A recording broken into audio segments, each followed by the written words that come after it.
2000 سال پیچھے چلے جائیں، فرعون دنیا کا واحد انسان ہے جس نے کہا انا ربکم الاعلی، میں سب سے بڑا رب ہوں، اور اپنے آپ کے رب ہونے کا دعویٰ انسانوں میں صرف فرعون کا ہے۔ اس کی باندھی مسلمان ہو گئی، موسیٰ علیہ السلام کا کلمہ پڑھ لیا، ایمان چھپتا نہیں، وہ پتہ چل گیا، فرعون نے اس کو پکڑوایا۔ اس کی 2 بچیاں، ایک دودھ پیتی ایک ساتھ چلتی، اور اس نے اپنے دربار میں کڑاہ میں تیل ڈلوایا، نیچے آگ لگوائی، تیل ابلنے لگا۔ جب وہ پوری طاقت سے ابلنے لگا تو اس نے فرعون نے اس عورت سے، اس باندھی سے کہا یہ آگ تیرے سامنے ہے، جلتا ہوا تیل، موسیٰ کے رب کو مانے گی تو پہلے تیری بچیوں کو جلاؤں گا، پھر تجھے جلاؤں گا، اور اگر مجھے رب مانے گی تو تیرے گھر کو سونے چاندی سے بنا دوں گا، تیرے گھر کو سونے چاندی سے بھر دوں گا۔ اللہ کا پا لینا یہ میری آپ سب کی معراج ہے، اور اللہ کو کھو دینا میرے آپ سب کے لیے ہلاکت اور تباہی ہے۔ سنو سنو، اس نے کیا کہا، اللہ نے اپنی محبت کو ماں سے تشبیہ دی ہے، باپ سے نہیں دی، اور چھوٹا بچہ زیادہ ممتا کو لیتا ہے۔ وہ کہنے لگی فرعون یہ تو میری 2 ہیں، میری 100 ہوتی تو اللہ کے نام پہ آج میں قربان کر دیتی۔ فقض ما انت قاض، کر جو تجھے کرنا ہے۔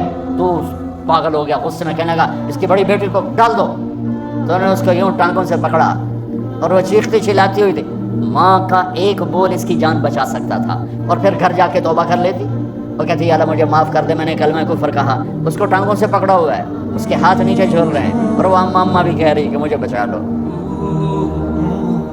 ماں نے اپنی آنکھوں سے بچی کو تیل میں یوں ڈوبتے دیکھا، اور پھر وہ ابھری جیسے مچھلی تلنے کے لیے، جیسے مچھلی تلی جاتی تو باہر آ جاتی، اوپر آ جاتی، تو وہ ایسے بلبلے اٹھ رہے تھے۔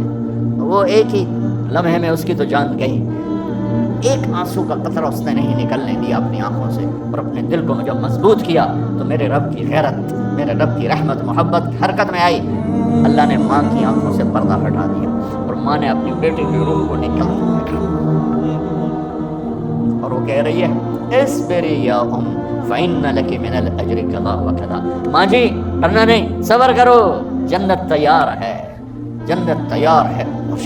معصوم بچی کو تو پتہ بھی نہیں تھا کہ کیا ہونے والا ہے، اس کو پکڑ کے یوں ڈالا، اس کی تو آہ بھی نہ نکلی، اور وہ مچھلی کی طرح تلی گئی۔ اب پھر ماں کا کلیجہ پھٹا، اللہ نے پھر آنکھوں سے پردہ ہٹایا، اور انہیں اپنی بچی کی روح کو نکلتے دیکھا، اور وہ کہہ رہی اصبری یا ام فإن لک من الأجر کذا وکذا، ماں جی تھوڑی دیر کا صبر، جنت تیار ہے، جنت تیار ہے، جنت تیار ہے۔ اللہ کو پایا سب کچھ پایا، اللہ کو کھو دیا سب کچھ کھو دیا۔ جب اس کو پکڑ کے لے جانے لگے، اس نے فرعون کو دیکھا، فرعون اس کی آنکھوں میں آنکھیں نہیں ڈال سکا، نظریں نیچے ہوں گی اس کی۔ کہنے لگی میری ایک بات مانو گے، میری ایک خواہش پوری کرو گے؟ فرعون نے پوچھا کیا؟ کہ جب میں بھی جل جاؤں تو میری اور میری بچیوں کی ہڈیوں کو اکٹھے دفن کرنا، باہر پھینک نہ دینا، دفنا دینا۔ فرعون نے کہا تمہاری یہ خواہش پوری کی جائے۔ انہوں نے کہا پھر پیچھے ہٹ جاؤ، میں نے اللہ کو جان دینی ہے، مجھے دھکا دینے کی ضرورت نہیں ہے، میں اپنے اللہ سے ملنے جا رہی ہوں۔ سبحان اللہ، جب اللہ مطلوب ہوتا ہے تو موت محبوب بن جاتی ہے، جب اللہ کی نافرمانی ہوتی ہے تو موت سے نفرت ہو جاتی ہے، مرنا عذاب نظر آتا ہے۔ وہ چھلانگ مار گئی، اللہ اکبر کا نعرہ لگاتی ہوئی، ہڈیاں ادھڑ گئیں، گوشت ادھڑ گیا، ہڈیاں باقی رہ گئیں۔ فرعون نے کہا ایک ہی جگہ ڈال دو، سب کو دفن کر دو، دفن۔ 2000 سال کے بعد بچیوں 2000 سال کے بعد موسیٰ علیہ السلام کے 2000 سال کے بعد جناب رسول اللہ صلی اللہ علیہ وسلم دنیا میں تشریف لائے۔ 40 سال کی عمر میں نبوت ملی، 50 سال کی عمر میں معراج ہوا، 2050 سال کے بعد میرے نبی کی سواری بیت المقدس جا رہی ہے، اور بیت المقدس پر جب وہ اوپر پہنچے ہیں تو مصر وہاں سے قریب ہو جاتا ہے۔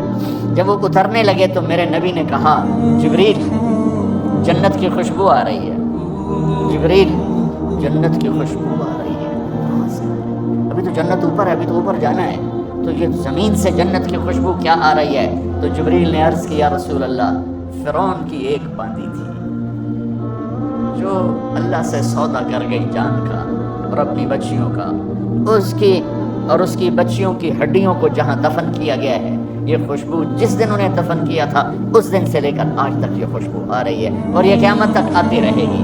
اللہ اپنے نام پہ قربان ہونے والوں کی یوں قیمت لگاتا ہے، پہلے اپنی منزل طے کرو، پہلے اپنی منزل طے کرو، پہلے اپنی منزل طے کرو کہ مجھے اپنی زندگی کی سے لینا کیا ہے، مجھے اللہ کو پانا ہے، مجھے اللہ کو پانا ہے۔ میں نے اللہ کی قسم، اگر اللہ راضی ہے تو پھر موت سے بڑھ کر کوئی تحفہ نہیں، اس سے بڑھ کر کوئی خوبصورت پیغام نہیں، اور اگر اللہ ناراض ہے تو موت سے خوفناک کوئی پیغام نہیں۔ انہوں نے اپنی کتاب میں ایک واقعہ نقل کیا ہے کہ مصر پر جب ترکی کی حکومت تھی تو وہاں ایک گورنر آیا، عثمانی بادشاہوں نے بھیجا داؤد، اس کو عربی پڑھنے کا شوق ہوا تو اس نے ایک عالم کو بلایا کہ مجھے عربی سکھاؤ، تو اس نے اس کو نحو شروع کروائی تو ضرب زید عمرا، تو وہ تھوڑا خر دماغ تھا، کہنے لگا کیا واقعی زید نے مارا ہے عمر کو؟ کہا نہیں مارا نہیں ہے، ویسے مثال ہے۔ کہا تو تم بادشاہوں کو جھوٹی مثالیں سناتے ہو، اس کو قید کر لو، قید ہو گیا۔ دوسرا آیا، تیسرا آیا، چوتھا آیا، پانچواں آیا، 18 علماء قید ہو گئے۔ ہر ایک کے پاس مثال یہی تھی اور وہ یہی بات پوچھتا، پھر کہتا بادشاہوں کا کہ جھوٹ بولتے ہو۔ پھر اس نے شام سے ایک عالم بلوایا تو تھوڑے سمجھدار نکلے، انہوں نے پوچھا چکر کی یہ جڑا جاندہ قید ہو جاندہ ہے؟ کہا جی یہ زید اور عمر کا چکر ہے۔ ٹھیک ہے، اب مثال تو اس کے پاس بھی یہی تھی، تو اس نے بھی کہا ضرب زید عمرا، تو اس نے پھر جوش میں کہا کیا واقعی مارا ہے؟ کہا جی بالکل مارا ہے۔ کیا مارا؟ کیوں مارا ہے؟ کیا قصور ہے؟ بڑا بدماش ہے، بڑا بدماش ہے۔ اچھا کیا بدماشی اس کی؟ کہا آپ کا نام کیا ہے؟ اس نے کہا، میں نے کہا داؤد۔ داؤد میں 2 واو ہوتی ہیں، لیکن کبھی آپ نے دیکھا کہ آپ کے نام کے ساتھ 2 واو لکھی جائیں؟ ایک واو لکھی جاتی ہے، دوسری کا یوں بنا کے نشان۔ آپ کے نام میں 2 واو ہیں اور عمر میں 1 واو ہوتی ہے۔ اس بدماش نے یہ کیا ہے کہ آپ کے نام کی واو چرا کے اپنے ساتھ لگا لی ہے، عمر بن گیا ہے۔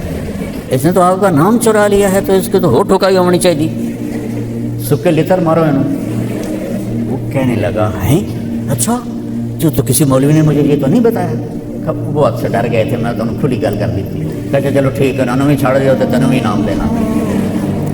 تو جتنی عربی ہم پڑھتے ہیں اس سے قرآن نہیں سمجھ میں آئے گا، اور جس طرح ہم پڑھتے ہیں، جب میں نے جلالین پڑھی تو اس کے ساتھ ہدایہ ثالث تھا جو ویسے ہی دماغ کھا جاتا ہے۔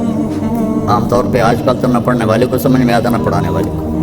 ہمارے استاد تھے رحمۃ اللہ علیہ، وہ زیادہ وقت ان کا تبلیغ میں گزرا اور پھر ان کو مدرسے رائمنڈ میں بٹھا لیا۔ اب جہاں کہیں اٹکتے وہ کہتے اجتہاد کرو، جو تمہاری سمجھ میں آ جائے وہی ٹھیک ہے، بس وہی ٹھیک ہے۔ اور پھر اس کے ساتھ مشکات کے 2 سبق، پھر جلالین 2 طرف سے۔ سو یہ تو قرآن کے ساتھ مذاق ہے۔ ایک ایک لفظ کے لیے اسماعیل رحمہ اللہ بدوؤں کے ساتھ پھرتے رہتے تھے کہ یہ اس لفظ کو کیسے بولتے ہیں۔ متاع ومل حیات الدنیا ومل حیات الدنیا فی الآخرۃ الا قلیل، متاع الدنیا، متاع۔ تو وہ کہنے لگے میں دیکھوں تو صحیح کہ عرب کا بدو متاع کا کیا مطلب لیتا ہے۔ وہ چلتا رہنا دے ٹھڈے بڑی۔ تو ایک قبیلے میں پہنچ گئے، 2 مہینے رہے، کوئی بولا ہی نہیں متا۔ تو ایک دن خیمے کے باہر بیٹھے تھے اور بدو کی عورت، وہ ہوتی ہے نا ٹاکیاں جس سے برتن صاف کرتے ہیں، ایسے بنا لیتے ہیں گول سا، تو اسے برتن صاف کرتے ہیں، وہ اس میں سے وہ جو گھی لگا ہوتا ہے وہ اتارتی ہیں، وہ کالی پیلی ہو جاتی ہے۔ تو اس نے وہ صاف کر کے ایسے رکھی تو اس میں گھی کی خوشبو تھی، تو پیچھے سے کتا آیا اور منہ میں ڈال کے چلا گیا۔ تو وہ کہنے بدو عورت کی زبان سے بے ساختہ نکلا اخذ المتاع ففر۔ تو اسماعیل کہنے لگے وجدت واللہ، مل گیا، مطلب مل گیا۔ اس طرح تحقیق کرتے تھے۔ ایک لفظ آتا ہے فدمدم علیہم ربہم، جو قرآن میں 1 دفعہ آیا ہے، فسواہا ولا یخاف عقباہا۔ 1 سال اس لفظ کے لیے ایک قبیلے کے ساتھ پھرتے رہے، 1 سال، چونکہ قلیل الاستعمال لفظ ہے، رباعی ہے تو بہت کم استعمال ہوتا ہے۔ 1 سال، تم 1 سال میں ساری جلالین پڑھ لے، میں نے بھی ایسا ہی کیا ہوا ہے، میں کوئی 30 مار خاں کوئی نہیں ہوں، میں نے بھی جلالین ایسے ہی پڑھی ہے، یہ تو بعد میں اپنے ذوق سے جو کچھ اللہ نے دیا اور دیکھا۔ تو ایک دفعہ دونوں بیٹھے ہوئے تھے خیمے میں اور ہانڈی چولہے پر تھی اور اس پر ڈھکن تھا، تو نیچے سے ہانڈی میں شوربے نے جو جوش مارا نا تو اس کی بھاپ سے ڈھکن اڑ کے ذرا پرے جا کے گرا، تو بدو نے زور سے آواز لگائی بیوی کو بتانے، دم دمت، ہانڈی دم دمت القدر، لیکن اس نے صرف کہا دم دمت، تو اسماعیل نے جوتا بھی نہیں پہنا اور کہا وجدت واللہ وجدت واللہ وجدت واللہ، اور پیدل بھاگتے بھاگتے بغداد پہنچے 1 لفظ کے لیے۔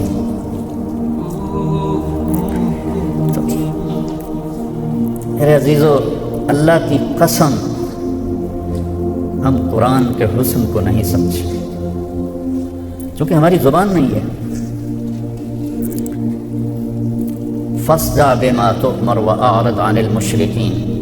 عبید رحمہ اللہ نے یہ آیت تلاوت فرما رہے تھے، ایک بدو قریب سے گزرا اونٹ پر، اس کے کان میں آیت پڑی، وہ نیچے گرا اور سجدے میں چلا گیا، تو وہ کہنے لگے بھائی کیا کر رہے ہو؟ تو سر اٹھا کے کہنے لگا جو تو نے پڑھا ہے نا اس کو سجدہ کر رہا، اور ترجمہ کیا ہے؟ جو کہا گیا ہے کھل کے کہو، اس میں کون سی ایسی چیز ہے کہ سجدے میں گر جاؤ؟ تھوڑا سا اس کا میں بتا دیتا ہوں۔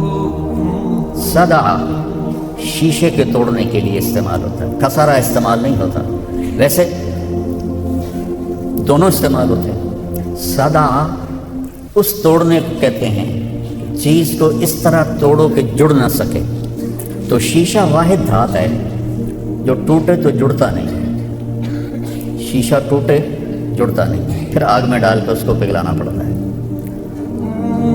تو میرے رب نے کہا میرے محبوب جو میں نے کہا ہے اس کے ذریعے سے کفر پہ ایسی چوٹ لگا کہ کبھی قیامت تک یہ جڑ نہ سکے، شیشے کی طرح اس کو چور چور کر دے۔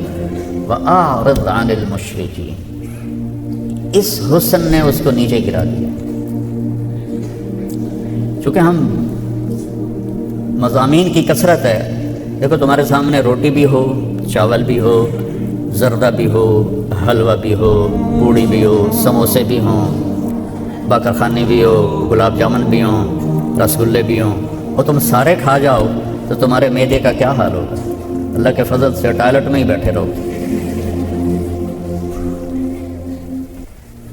میں جب اسکول پڑھتا تھا بہت شرارتی تھا، تو میں نے وہ کھانے کی جو دیگ تھی نا اس میں جمال گوٹا ڈال دیا، تو 70 لڑکے تھے ہم، اور جو پھر ان سب کی دوڑیں لگیں اور پوری طرف موسیقی چل رہی تھی، پٹ پٹ پٹ پٹ پٹ پٹ پٹ، اور ساتھ مجھے گالیاں پڑ رہی تھیں، وہ دیائیں پتہ نہیں کہیں ساڑھے نہ لے کی کر۔ تو ایک چیز معدے کو کھلاؤ گے تو وہ آرام سے ہضم کرے گا، اب تم منطق جیسی بدبودار چیز بھی پیٹ میں ڈالو۔ اب تو شکر ہے فلسفہ نکال دیا، ورنہ تو پہلے وہ ادھوی ماں آئی، اور پھر اس کے ساتھ تم صرف بھی ڈالو، نحو بھی ڈالو، فقہ بھی ڈالو، اور اس کے ساتھ پھر تم اصول فقہ بھی، اصول حدیث بھی، اصول تفسیر بھی، تو قرآن کے لیے تو جگہ ہی نہیں بچتی، تو سمجھو گے کیا؟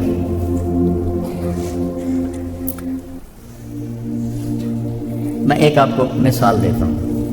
کانوا قلیلا من اللیل ما یہجعون بالاسحار ہم یستغفرون، رات کو بہت تھوڑا سوتے تھے اور سحری میں استغفار کرتے تھے۔ تھوڑے کا اللہ نے مطلب بیان کرنا تھا کہ تھوڑا، اس تھوڑے کو دیکھو قرآن کیسے بیان کرتا ہے، کانو ناقصہ جو قلت پہ دلالت کرتا ہے، ٹھیک ہے، قلیل جو قلت پہ خود دلالت کرتا ہے، من اللیل من تبعیض کا ہے جو قلت پہ دلالت کرتا ہے، ما مصدر کا ہے جو فعل کو مصدر بنا دیتا ہے، کثرت سے قلت میں تبدیل کر دیتا ہے، اور حجا اونگ کو کہتے ہیں، نیند کو نہیں کہتے، حجا۔ کانو قلیل، قلیل قلیل، من اللیل قلیل، ما قلیل، حجا قلیل، وبالاسحار ہم یستغفرون۔ جب اس طرح تم اس کی آیت کی شکل دیکھو گے تو تمہیں کچھ اور محسوس ہوگا۔ رات کو تھوڑا سوتے تھے، اس کا اثر اور ہے، اور اس طرح سوچ کے پڑھو گے تو اس کا اثر اور ہے۔ تو قرآن سے ہم نے انصاف نہیں کیا۔ اور پھر آپ لوگ جا رہے ہو، زیادہ زیادہ آپ کو پڑھو گے مفتی شفیع صاحب رحمہ اللہ کی تفسیر، کیا نام ہے اس، معارف القرآن۔ لیکن حسن قرآن تو عربی میں ہے۔ ابھی حسنہ مفتی صاحب قاری صاحب نے لقد کان لکم فی رسول اللہ اسوۃ حسنہ پڑھی۔ ایک ہوتا ہے حسن، ایک ہوتا ہے حسین، ایک ہوتا ہے احسن، ایک ہوتا ہے حسنہ۔ حسن خوبصورت، حسین بہت خوبصورت، حسن سب سے زیادہ خوبصورت۔ حسنہ چہرے کا وہ تل جو چہرے کو خوبصورت بنا دیتا ہے۔ سادہ سا چہرہ ہو لیکن یہاں تل ہو تو پورا چہرہ خوبصورت ہو جاتا ہے، کشش ہوتی ہے۔ حسنہ چہرے کا وہ تل جو آپ کو نمایاں کر دے۔ تو میرا رب کہہ رہا ہے میرے نبی کی زندگی صرف خوبصورت نہیں ہے، نمایاں ہے، سب سے منفرد ہے۔ کیا مزہ ہے اس کا۔ قرآن کے لیے الگ اپنی زندگی کا کچھ وقت لگاؤ۔ وَلَئِن مَسَّتْهُمْ نَفْحَةٌ مِّنْ عَذَابِ رَبِّكَ لَيَقُولُ الَّذِينَ ظَلَمُوا يَا وَيْلَنَا إِنَّا كُنَّا ظَالِمِينَ۔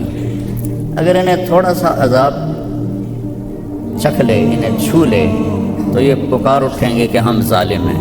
ٹھیک، تھوڑا سا اس کو دیکھو کہ اللہ کی زبان کے اندر اللہ بتانا یہ چاہتا ہے کہ تھوڑی سی تکلیف ان کو پہنچے، تھوڑی سی، تو اس کو اللہ کیسے بیان کرتا ہے؟ ان اور اذا۔ ان کمزور ہے اذا سے، اذا میں ہے جب بھی یہ ہوگا تو ہم ایسا کریں، تو ان ہے اگر کے ساتھ، اس میں تسلسل نہیں ہے، ایک دفعہ کا اشارہ ہے۔ والا ان مسا چھونا، لمس چھونا، لمستہم، اصابتہم، اخذتہم۔ مست کا جو لفظ ہے یہ بالکل یہ ایسے ادھر یہ مست ہے۔ او لامستم النساء، اگاں تائیں گل جاندی ہے حنفیوں کے نزدیک تو مست یہ، یعنی عذاب کو کس طرح بیان کر رہا ہے اللہ تعالیٰ، اس پہ میں آپ کو تھوڑا متوجہ کر رہا ہوں۔ مسا یہ ہے، نفحہ ایک لفظ ہے، ایک لفحہ ہے، ہوا کا ہلکا سا جھونکا۔ اگر وہ ٹھنڈا ہو تو اسے نفحہ کہتے ہیں، اور اگر وہ گرم ہو تو اسے لفحہ کہتے ہیں۔ دروازہ بند کرتے ہوئے بعض کا اس ہوا کا جھونکا آتا ہے، اس کو کہتے ہیں، اگر وہ ٹھنڈا ہے تو جیسے آج کل ہے تو اسے نفحہ کہتے ہیں، اور گرمی میں بند کریں تو گرم آتا ہے تو اسے لفحہ کہتے ہیں۔ تو اللہ نے لفحہ نہیں فرمایا، گرم، نفحہ ٹھنڈا ہوا کا جھونکا۔ آگے کیا کہا؟ من عذاب ربک، من جہنم نہیں فرمایا، من جحیم نہیں فرمایا، من سعیر نہیں فرمایا، من سقر نہیں فرمایا، من عذاب اللہ نہیں فرمایا، من عذاب النار نہیں فرمایا۔ اور عذاب کی جگہ من النار بھی آ سکتا تھا۔ جب من النار نہیں آیا تو عذاب کی کوئی بھی شکل اور رب کا لفظ لا کر اس میں نرمی پیدا کی، اور رب کو اللہ کے نبی کے ساتھ جوڑ کے اس میں اور نرمی پیدا کی۔ رب پالنے والا، اور آگے میرے محبوب رحمت للعالمین۔ تو دیکھو اللہ نے عذاب کو کتنا ہلکا بیان کر کے کیا ہے۔ ولا ان مستہم، ایسے کیا، نفحہ ٹھنڈی ہوا کا جھونکا، لیکن وہ من عذاب ربک، من عذاب اللہ میں ہیبت آ جاتی ہے، من عذاب النار میں شدت آ جاتی ہے۔ تو اللہ نے کہا من، اور عذاب کو عام کر دیا، آگ کا لفظ استعمال نہیں کیا، انکال نہیں ہے، جہیم نہیں ہے، سلاسل نہیں ہے، اغلال نہیں ہے، صدید نہیں ہے، حمیم نہیں ہے، من عذاب ربک۔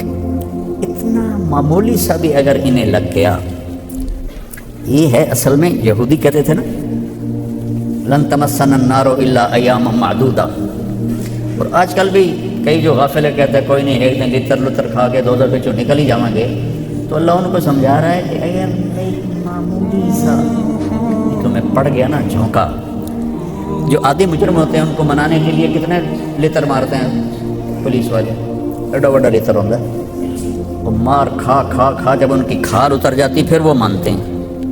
اتنا معمولی سے جھونکے کے بعد ان کے الفاظ کیا ہیں؟ لا یقولن الذین ظلموا، لام نون تاکید کا، کہ وہ پکار اٹھیں گے یا ویلنا، تباہی اور بربادی کے آخری درجے کو ویل کہتے ہیں، یا ویلنا من بعثنا من مرقدنا، تباہی اور بربادی کے لیے ویل آخری لفظ ہے۔ انا کنا ظالمین، ایک معمولی سے جھونکے عذاب میں سے آ گیا تو تم پکار اٹھو گے کہ ہم ہمیشہ ظالم تھے، ہم ہمیشہ ظالم تھے۔ اب جنت کی طرف آ جاؤ، وَلَكُمْ فِيهَا مَا تَشْتَهِي أَنفُسُكُمْ وَلَكُمْ فِيهَا مَا تَدَّعُونَ، جو چاہو گے ملے گا، اور جو ناممکن سمجھتے ہو تدعون وہ بھی ملے گا۔ ایک روایت میں آتا ہے کہ جہنم میں بادل اٹھے گا تو جہنمی کہیں گے شکر ہے پانی آ گیا، تو اس میں سے مزید انگارے برسیں گے۔ اور جنت میں ایک بادل اٹھے گا، وہ آتے ہی مشک و عنبر کی بارش کرے گا، پھر پوچھے گا تمنوا علیہ، اہل جنت تمنا کرو، جو تمنا کرو گے میں برسا دوں گا۔ تو احمد بن ابی الحواری تبع تابعین میں سے ہیں، وہ فرمایا کرتے تھے جب میں نے لب گیا نا موقع تو میں تو آکھنا سونیاں سونیاں حورم میرے اتنے بارش کر رہے ما تشتہی، اب یہ ہے ما تدعون میں کہ بادل سے حوریں برس سکتی ہیں۔ ما تشتہی انفسکم، روٹی کھانی ہے، پانی پینا ہے، کپڑے بدلنے ہیں، کھانا کھانا ہے، یہ سب چیزیں۔ ما تشتہی انفسکم انتہا ہے جو چاہو گے، ما تدعون ناممکن کی تمنا کرو گے وہ بھی ہوگا۔ جنت میں جو انہار، قرآن میں جو انہار ہے ہم اس کا ترجمہ نہر کر دیتے ہیں، نہر دریا کو کہتے ہیں عربی میں، دریا ہیں کتنے بڑے ہیں کہ جنت کے کسی دریا میں دودھ کے، شہد کے، شراب کے، پانی کے، یہ ساتوں زمینوں کو اٹھا کے ایسے ڈالو تو یوں لگے گا جیسے یہ فیصل آباد کی نہر میں کوئی کنکر ڈال دیا جائے تو نظر نہیں آتا۔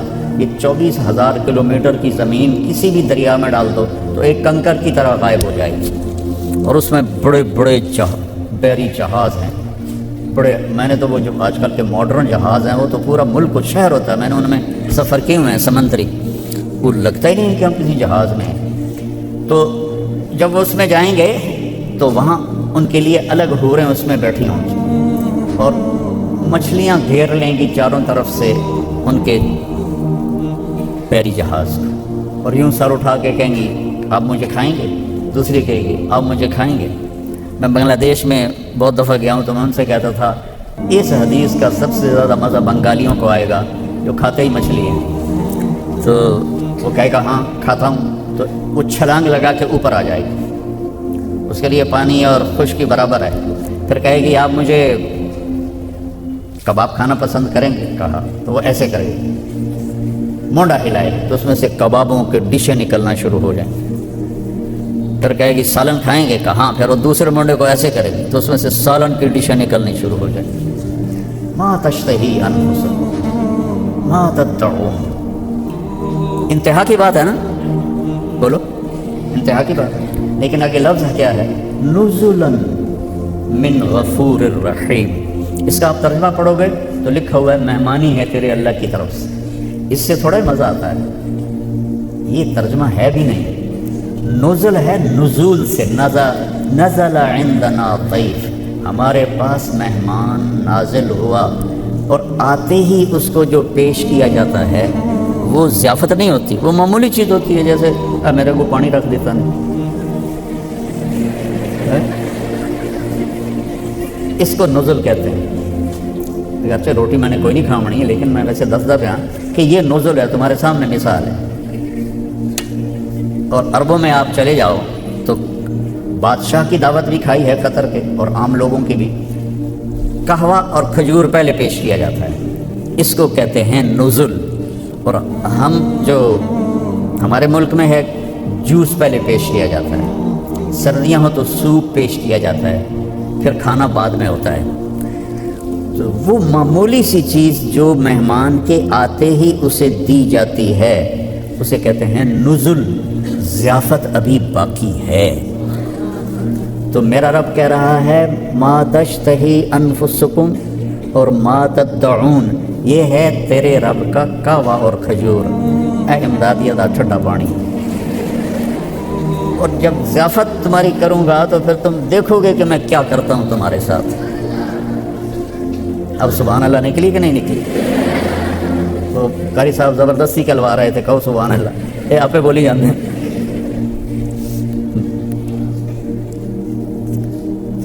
بچوں قرآن سے جی لگاؤ، اس کو سیکھو، اس کے حسن و جمال کو سیکھو۔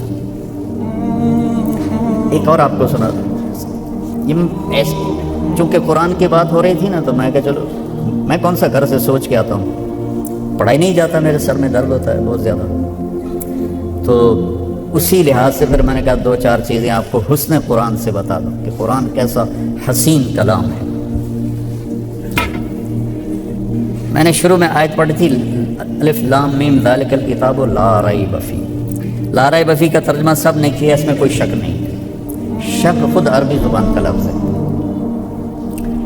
تردد کے 3 لفظ ہیں، دماغ میں تردد ہو، پتہ نہیں اے ہے کہ اے ہے، ایک شک یہ سب سے طاقتور ہے، ایک مریا یہ اس سے کمزور ہے، ایک ریب یہ سب سے کمزور ہے۔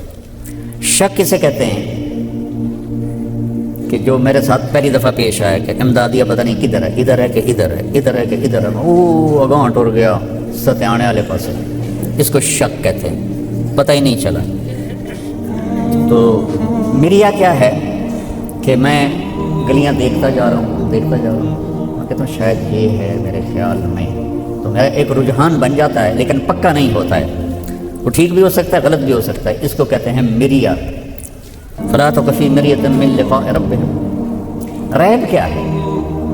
تو میں چونکہ پچھلی دفعہ کھبے سجے ہو گیا تھا تو میں ڈرائیور نو آکرم پہ ویندا رہی آپ کتوں مڑنا ہے، تو یہ خلجان ابھی دماغ میں تھا کہ میری نظر پڑی بڑے اشتہار پر، ایک لمحے کے 1000ویں حصے میں جو کھٹکا پیدا ہوتا ہے اور پھر وہ دور ہو جاتا ہے کہ وہ امدادیہ، اس کو کہتے ہیں ریب۔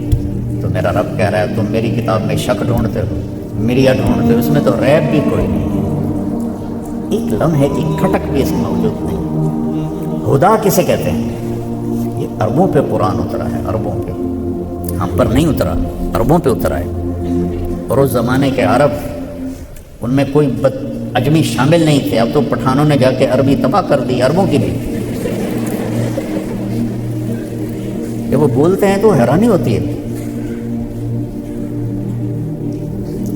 بڑی پرانی بات ہے، میں مولانا سعید خان صاحب رحمہ اللہ کے پاس تھا تو ایک عرب آیا، تو میرا لباس پاکستانی تھا تو میں نے اس سے گفتگو شروع کی، وہ تھوڑی دیر کے بعد کہنے لگا آج آپ سے بات کرنے کا مزہ آ گیا، پہلی دفعہ کسی کو فصیح عربی بولتے میں نے سنا ہے، ورنہ تو ہمارے عربوں نے عربی کا ہی بیڑا کر کے رکھ دیا، سوی قیدا خود تقیدا سوی دعا۔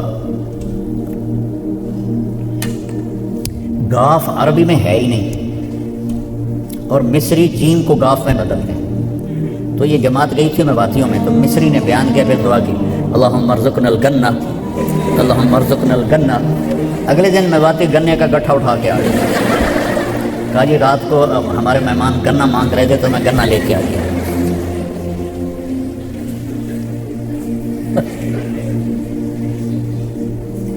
حسن قرآن تک تب پہنچو گے جب عربیت کے اندر کچھ مہارت پیدا کرو گے۔ ہدا، ہدا کسے کہتے ہیں؟ سمندر میں نکلی ہوئی پہاڑ کی چوٹی کو ہدا کہتے ہیں۔ سمندر میں نے سفر کیے ہوئے ہیں تقریباً سارے بڑے سمندروں میں، تو کہیں کہیں ایسے چوٹی باہر نکلی ہوتی ہے. عرب پانی سے ڈرتے تھے، اس لیے پانی کے غزوے کا اجر دگنا ہے زمین کے غزوہ سے. پانی سے ڈرتے تھے، بہت کم جہاز رانی کرتے تھے. تو انہوں نے، ان کے پاس نہ کوئی کمپاس تھا اور نہ کوئی اور ایسی چیز تھی جس سے وہ راستے پہچانتے. تو انہوں نے چوٹیوں کو نشانی بنایا ہوا تھا. یہ چوٹی اس سے ادھر ہو جائیں تو جدے پہنچ جائیں گے، اس سے ادھر ہو جائیں تو یمبو پہنچ جائیں گے، اس سے ادھر ہو جائیں تو عقبہ پہنچ جائیں گے، ادھر ہو جائیں تو فلاں جگہ پہنچ جائیں گے. وہ چوٹیاں جو تھیں وہ ان کو راستے کا پتہ بتاتی تھیں. وہ چوٹی جو آپ کو آخرت کا پتہ بتائے اور اللہ کا پتہ بتائے اور جنت کا پتہ بتائے، وہ ہے ہدن للمتقین.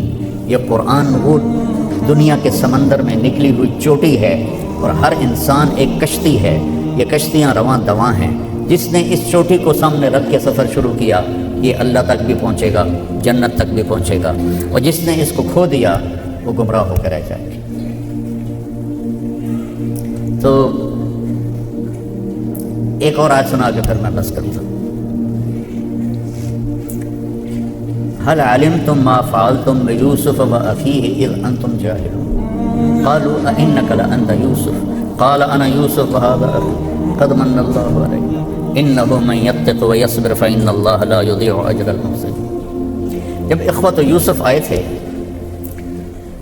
تو انہوں نے کتنے ظلم ڈھائے تھے آپ نے پڑھے ہوں گے. یوسف علیہ السلام نے کس خوبصورت انداز میں اپنے بھائیوں کے جرم کو ہلکا کیا. یہ تم تھوڑا سن لو مجھ سے. حل علمتم، حل وہاں بولا جاتا ہے جہاں مجھے یہ پتہ ہو کہ مولانا زاہد صاحب سے جو میں بات کرنے لگا ہوں یہ نہیں جانتے، تو میں نے کہتا ہوں مولوی زاہد صاحب آپ کو پتہ چلا، آپ کو خبر ہوئی. یہ ہمارا محاورہ ہے نا. اب دونوں پتہ لگ گیا ہو گیا جو. تو حل میں کہہ رہے ہیں آپ کو میرے خیال میں پتہ کوئی نہیں ہے. حل علمتم، آپ کو میرے خیال میں پتہ کوئی نہیں ہے. ما فعلتم، فعلا عربی زبان کا سب سے کمزور لفظ ہے. اس سے کمزور اور کوئی لفظ نہیں ہے تعبیر میں. فعلا غیر ارادی حرکت کے لیے بولا جاتا ہے. جیسے میں یہ کر رہا ہوں، یہ غیر ارادی حرکت ہے، اور بیان کر رہا ہوں یہ ارادی عمل ہے، اس کے لیے عاملہ ہے. کریں فعلتم غیر ارادی طور پر. یوسف و اخیہ اذ انتم جاہلون، آپ کو اصل میں اس وقت پتہ نہیں تھا. حل فعلتم جاہلون، ہونا کیا چاہیے تھا قد علمتم، تمہیں سارا پتہ ہے. ما ظلمتم، جو تم لوگوں نے ظلم کیا. یوسف و اخیہ اذ انتم عامدون، تم نے جان بوجھ کے جو ظلم کیا یوسف اور اس کے بھائی پر. اور وہ کیا کہہ رہے ہیں حل علمتم ما فعلتم. سب سے چھوٹی تعبیر. یہ میرا ہاتھ ایسے گیا نا، اس کو فعل کہتے ہیں، اور اپنے ارادے سے جو کیا جائے اسے عمل کہتے ہیں. تو کہہ رہے ہیں تم نے خود نہیں کیا تھا، تم سے ہو گیا. وہ آپ کو دھوکہ دے رہے ہیں، خود کر رہے ہیں. کنویں میں پھینک رہے ہیں، خود کر رہے ہیں. آپ نے منڈیر کو پکڑا تو ایک نے تلوار کا قبضہ مارا جس سے ہاتھ چھوٹ گئے. اوہو، ایک لطیفہ یاد آ گیا. ہمارے دیہاتی خطیب جیسے ہوتے ہیں، وہ بیان کر رہا تھا یوسف علیہ السلام کا قصہ. جب یوسف علیہ السلام نے بھائیوں نے کھوئے سٹیا تے آواز آئی لَتُنَبِّئَنَّهُمْ بِأَمْرِهِمْ هَذَا، یہ وہ بھول گیا. تو پھر اس نے دہرایا. جب یوسف علیہ السلام نے بھائیوں نے کھوئے سٹیا تے آواز آئی، اب لمبا کر رہا ہے اور یاد کر رہا ہے. آواز آئی، اوے لوگو سن لو، مولوی مسئلہ بیان کر رہا ہے، دھیان نال سنو. پھر یہ نہ آخیا جائے کہ مولوی نے مسئلہ نہیں بیان کیتا. جب یوسف علیہ السلام نے بھائیوں نے کھوئے سٹیا تے آواز آئی، اب یاد نہیں آ رہا. ان کا چوتھی دفعہ کچھ تو بولنا پڑے گا. کہنے لگا ہن فیصلے دی گل سن لو. جب یوسف علیہ السلام نے دفاعیاں نے کھوئے چڑھے تھے آواز آئی کڑم،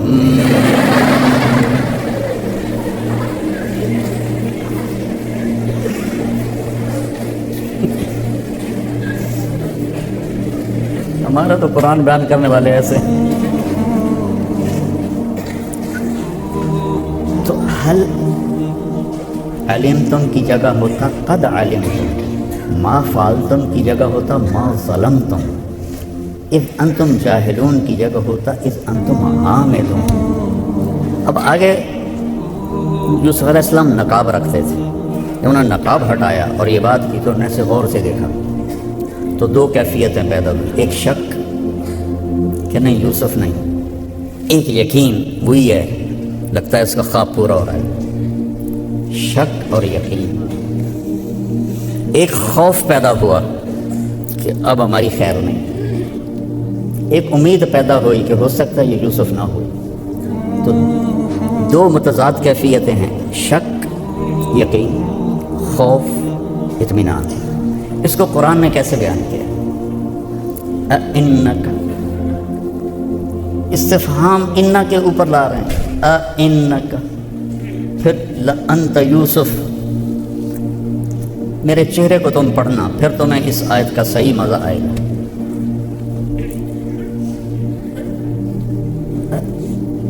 تم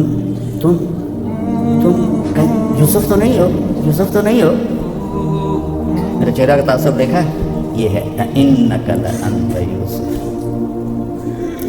تو آگے یوسف کیا کہتے ہیں؟ انا یوسف، کیا تواضع ہے، انا یوسف، انا عزیز و مصر، انا یوسف وہذا اخی، کتنی تواضع ہے اس میں۔ اور جو آج میں بیٹھا ہوں قد من اللہ علیہ۔ تو میرے عزیزو، کا قرآن ہی حسین ہے، اور قرآن کے ساتھ جو ناانصافی ہے، میں نے بھی اسی ناانصافی کے ساتھ پڑھا ہوا ہے۔ میں نے تو یہ نامراد منطق زبانی یاد کی تھی، پوری مرقات میں نے زبانی لکھ دی تھی، پوری مرقات، کلو آبا کلو باجا کلو آبا، یہ کیا ہے بھائی؟ اس کی جگہ کوئی حدیثیں یاد کرو۔ آخری ایک قصہ سنا کے ختم کرنا۔ 3 تاریخ کو آسٹریلیا کے سفیر مجھے ملنے آئے۔ اگست میں ہم نے ویزے کے لیے درخواست دی تھی، تو انہوں نے میرے بیٹے یوسف کا، اس کی سیکرٹری کا فون آیا کہ وہ آپ سے ملنا چاہتے ہیں۔ میں نے کہا مجھے کیسے ملنا چاہتے ہیں؟ کہا جی وہ یہاں کی جو مشہور شخصیات ہیں ان سے ملاقاتیں کر رہے ہیں، اور اسی میں ہی اس نے کہا کہ وہ عربی بھی جانتے ہیں، عربی میں وہ مصر میں سفیر رہے ہیں 5 سال، اور 3 سال سفیر رہے ہیں سعودی عرب، اور انگلینڈ سے انہوں نے PhD کی ہے عربی میں۔ میں کہا چلو شکر ہے، مجھے انگریزی آتی تھی، بھول بھلیاں ہو گئی، چلو عربی میں بات ہو گئی۔ تو جب وہ میں ان سے ملا تو میں نے کہا کہ سمعت انک تعلمت العربیہ، میں نے کہا نعم کفا نبک من ذکر حبیب و منزل، اس سے آگے اسے نہیں آتا تھا، تو وہیں رک گیا۔ میں نے کہا ہاں کفا نبک من ذکر حبیب و منزل بسقط اللواء بین الدخول فحوملی فتغلع فالمقرات لم يعف رسمها لما نسجتها من جنوب وشمال ترى بعر الأرآم في غرساتها وقيعانها كأنه حب فلفل كأني غداة البين يوم تحمل لدى سمرات الحي ناقف حنظلي وقوفا بها صحبي علي مطيهم يقولون لا تهلك أسن وتجملي وإن شفائي عبرة مغراقة فهل عند رسم دارس من معولي ففاضت دموع العين مني سبابة على النحر حتى بل الدمع محملي۔ یہاں تک تشبیب ہے، پھر انیزہ کا عشق شروع ہوتا ہے۔ یہ میں نے 40 سال پہلے یاد کیے تھے، اس کی تو آنکھیں پھٹ گئی، حیران ہو کر مجھے دیکھنے لگے، پھر بیٹھے تو کہنے لگا میں نے وہاں سے کی ہے PhD، تو متنبی بڑی مشکل تھی، مجھے اس کا ترجمہ بہت مشکل سے کرنا پڑا ہے، عربی تو انگلش۔ میں نے کہا ہاں یا لائمی لا معنی الذی یضناه طول سقامه وشقائه عدل العوادل حول قلب الطائه وهوى الأحبة منه في سودائه القلب عالم يا عذول بدائه وأحق منك بجفنه وبمائه فمن أحب لأعصينك في الهوى قسما به وبحسنه وبهائه وقي الأمير هوى العيون فإنه ما لا يزول ببأسه وسقائه يستعسر البطل الكمي بنظرة ويحول بين فؤاده وعزائه علم لیٹ ہی ہو گئے اور میرا ویزا پکا ہو گیا. اور یہ متنبی بھی میں نے 1975 میں یاد کی تھی جب متنبی پڑھاتے ہیں متنبی ہے نصاب میں.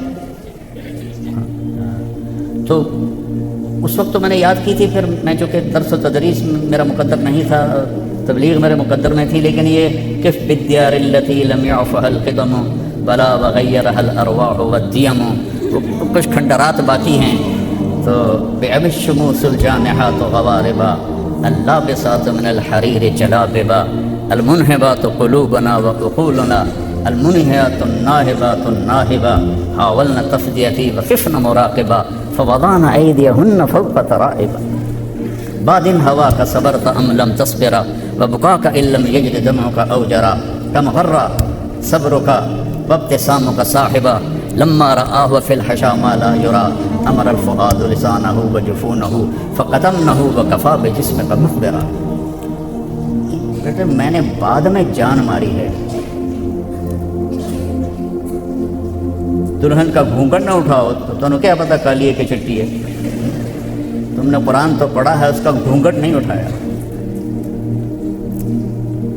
تو آج میں نے دیکھو سال کے لیے بھی نہیں کہا, آپ کو چلے کے لیے بھی نہیں کہا. میرا درد ہے, یہی درد میرے جگر میں ہے, مجھے مار ڈالے گا بس چلو. کہ ہمارے جو بر صغیر میں قرآن کو وہ مقام نہیں دیا جاتا جو فقہ کو دیا جاتا ہے. اور خواجہ غلام فرید بہت بڑے عالم تھے, تو ان کے شخصیت کو سامنے رکھ کر ان اشعار کو اس کی جگہ پہ فٹ کرنا. سکھری تروش منصوری نو, حسین بن منصور الحلاج. سکھری تروش منصوری نو ٹھپ رکھ کنز قدوری نو. حالانکہ خود بڑے عالم ہیں, جو غلو فی الفقہ ہے اس کی بات کر رہے ہیں, نفی نہیں کر رہے ہیں. سکھری تروش منصوری نو ٹھپ رکھ کنز قدوری نو. ہادی نہ سمجھ ہدایا کافی نہ سمجھ کفایا کر پرز شرع وقایا یہ دل قرآن کتاب ہے. تو بچے سرائکی ہوں گے تو ان کو بڑا مزہ آیا ہوگا, باقی دے اتو لگ گئے ہوں گے تو قرآن سے لگ گئے. اور اس کے لیے تمہیں عربی میں جان مارنی پڑے گی, ورنہ خالی کڑم والے مولوی بنو گے تم سر. آواز آئی کڑم. اور غیبت چھوڑ دو, غیبت چھوڑ دو, نفرت چھوڑ دو, چاہے مذہبی ہے چاہے کوئی کسی کو ناراضگی سے ہے, دل سے نفرت نکال دو. اہدنا, ہم سب کے لیے ہدایت کی دعا, اہدنی نہیں ہے اہدنا ہے. اہدنا الصراط المستقیم, چوڑا سیدھا راستہ مجھے بھی دکھا, باقی سب کو بھی دکھا. تو ہر نفرت کی نفی کرتا ہے. اور پھر اللہ کے قربان جاؤں, آزاد نہیں چھوڑا کہ ٹھیک ہے, نہیں, مخصوص ہے صراط الذین انعمت علیہم. ایک اس کا مطلب ہے جو آپ پڑھتے ہیں جن پر تیرا انعام ہوا, اور ایک مطلب اس کی لغت کے لحاظ سے بتاتا ہوں, سہولت اور آسانی. یہ جانوروں کو انعام کہتے ہیں, کن کو؟ گائے, بھینس, بکری, بھیڑ, اونٹ, کہ یہ آہستہ چلتے ہیں, مزے مزے سے چلتے ہیں. گھوڑے کو انعام میں داخل نہیں. والخیل والبغال والحمیر لترکبوها وزینہ ویخلق ما لا تعلمون. جیسے مزے مزے سے یہ جانور چلتے ہیں, ہمیں وہ راستہ دکھا جس پر تو نے اپنے وہ بندے تیار کیے جن کے لیے اس راستے پہ چلنا مزے کا کام ہو گیا. اور ناعمہ ایک بوٹی ہے جو گرمی سردی میں سرسبز رہتی ہے, گرمی سردی میں سرسبز رہتی ہے. اور اونٹ کی اتنی پسندیدہ ہے کہ وہ نظر آ جائے تو اونٹ کسی اور جھاڑی کو نہیں کھاتا, اسی کو کھاتا ہے. جیسے اونٹ کے لیے تو وہ جھاڑی اس کی مرغوب بنا دیتا ہے، یہ راستہ ہمارے لیے ایسا ہی مرغوب بنا دے۔ اور جن کو تو نے سہولت سے یہ راستہ پا، سہولت کا مطلب یہ نہیں کہ وہ سوتے سوتے، تو ایک ہمارا ساتھی کہتے ہیں یا اللہ سوتے سوتے، کھاتے کھاتے، پیتے پیتے ہدایت عطا فرما، تو یہ مطلب نہیں ہے۔ مشقتیں ان پر بھی آتی ہیں لیکن ان کے لیے مشقت مزہ بن جائے۔ اب اس شیش کے شعر یاد آ گیا، معاف کرنا میں ادھر ادھر ہو رہا ہوں۔ وقف الہوا بحیث انت فلیس لی متأخر عنہ ولا متقدم اجد یہ ایک شعر سنانا تھا۔ اجد الملامت فی ہواک لذیذۃ حبا لذکرک فلیلمن اللوم اشبہت اعطائی فصرت احبهم اذ کان حبی منک حبی منہم وَأَهَنْتَنِي وَأَهَنْتُ نَفْسِي صَاغِرًا مَا مَنْ يَهُونُ عَلَيْكَ مِمَّنْ يُكْرَمُ۔ صرف ایک شعر کا ترجمہ کہ مجھے جب کرتے ہیں نا لان تان تیرے بارے میں تو مجھے بڑا مزہ آتا ہے۔ چلو شعر ہی سن لو۔ نہ مانوں گا نصیحت پر نہ کرتا میں تو کیا کرتا کہ ظالم ہر بات پہ تمہارا نام لیتا تھا۔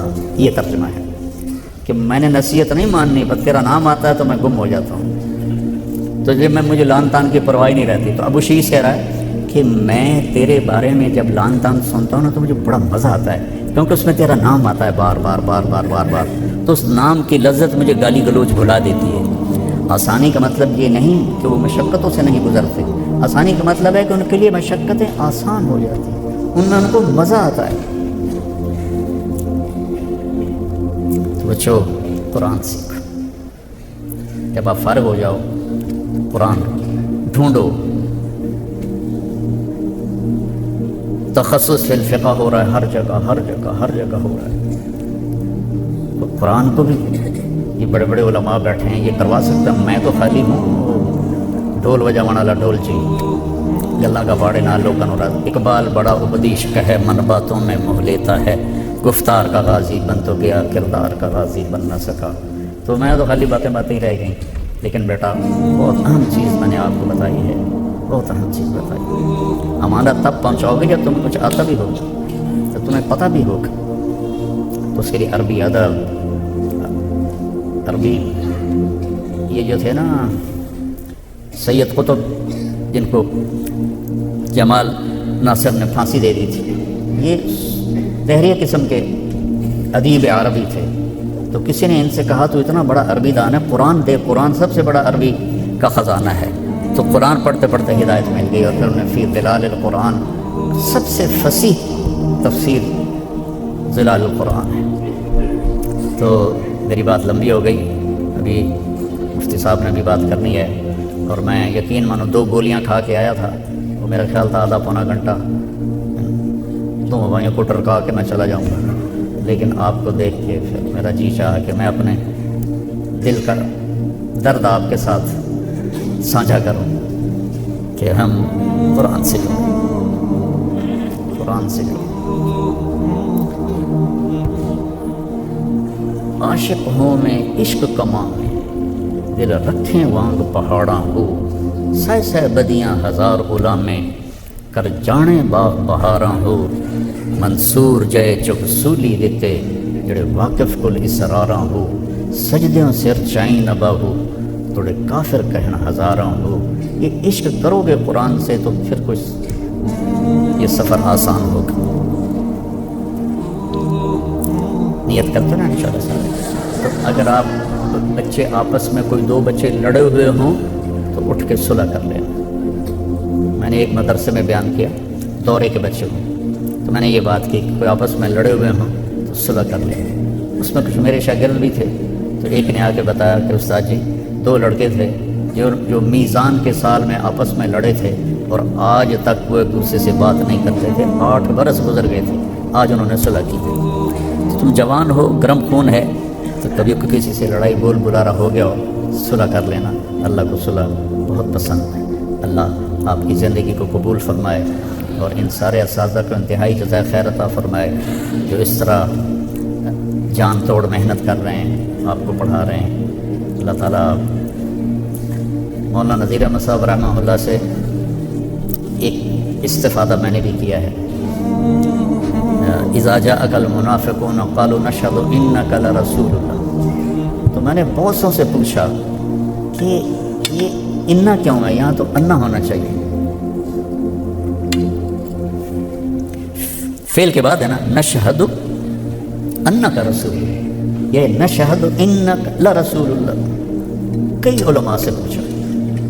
ایک دن اتفاقاً حضرت شیخ رحمۃ اللہ علیہ نے 1980 میں یہاں کیا تھا اعتکاف, یہ دارالعلوم. تو جمعہ کا دن تھا اور مجھے مولانا کے ساتھ جگہ مل گئی اور ابھی خطبہ شروع ہونے میں دیر تھی. تو میں نے کہا چلو ان سے بھی پوچھ لیتا ہوں. میں نے کہا حضرت ایک مسئلہ اٹکا ہوا ہے کئی سال سے کہ یہ انا کیوں ہے. تو انہوں نے فرمایا یہ جو لام ہے نا رسول کے اوپر, یہ فعل کو عمل کرنے سے روک دیتا ہے. آپ نے کیا لفظ بتایا تھا؟ تعلیق. ہاں, وہ فعل کو معلق کر دیتا ہے. تو ان سے یہ ایک سبق میں نے سیکھا ہوا ہے. اور جو کسی کو حرف پڑھا دے تو حضرت یہی کہتے ہیں میں اس کا غلام ہوں. ٹھیک ہے, ہاں ہمت ہو تو تبلیغ میں بھی بت لگا لینا. چوری تو جاندہ, ہیرا پھیری تو نہیں جاندہ. میرے والد صاحب کی وفات پائی نا 88 میں, تو میں ڈیرے میں بیٹھا ہوا تھا. 1 مہینہ گزر گیا تھا. ایک اونٹ سوار ڈیرے میں داخل ہوا, بوڑھا ضعیف. کہتا اللہ بخش دا ڈیرا ہی ہوئے. میں کہا جی ہاں. تو کون ہے؟ میں کہا جی میں دا پتر ہاں. تو اتر آیا, آ کے بیٹھا. میں تیرے دادے دا نوکر ہاں. اللہ بخش نو میں جولیے کھڑایا ہوا ہے. میں آیا پرچاوڑ واسطے. میں کہا چاچا کدوں آیا؟ کہ میں لڈن کچھ 100 کلومیٹر اونٹ پہ چل کے آیا. 90 کے قریب اس کی عمر تھی. میں نے رات اس کو ٹھہرایا. صبح جب جانے لگا تو داڑھی اس کی شیو تھی. میں کہا چاچا ایک گل تو من میری. کہ پتر دس. میں کہا تیری ایڈی عمر ہو گئی ہے, ہوں داڑھی تو رکھ لے. آندا میرا بچڑا ساری حیاتی کیتیاں چوریاں, ہوں توبہ تو کر لئیے پر ککڑ حالی بھی لکا لینا.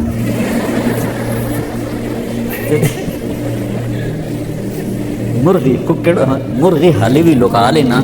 تو جو داڑھی نال پھدی گیا تو بڑا کام. السلام علیکم.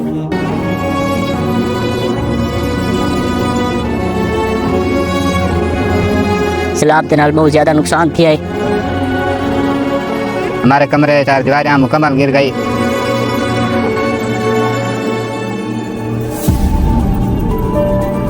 میں مولانا طارق جمیل دکھنڈی سے درخواست دیتی ہے, انہوں نے مینوں رہن واسطے گھر بنا کے دیتا ہے. جی ہوں بہت خوش ہے نلکا ساڈا لا کے بھائی.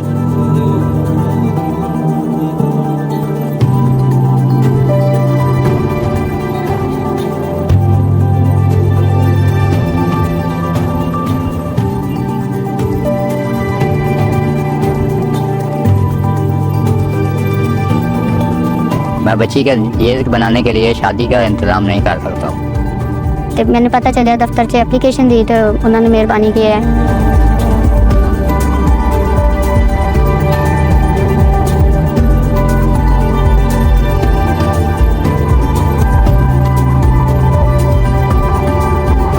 مولانا طارق جمیل فاؤنڈیشن کے آس لیب میں CT اسکین کی سہولت میسر ہو گئی ہے.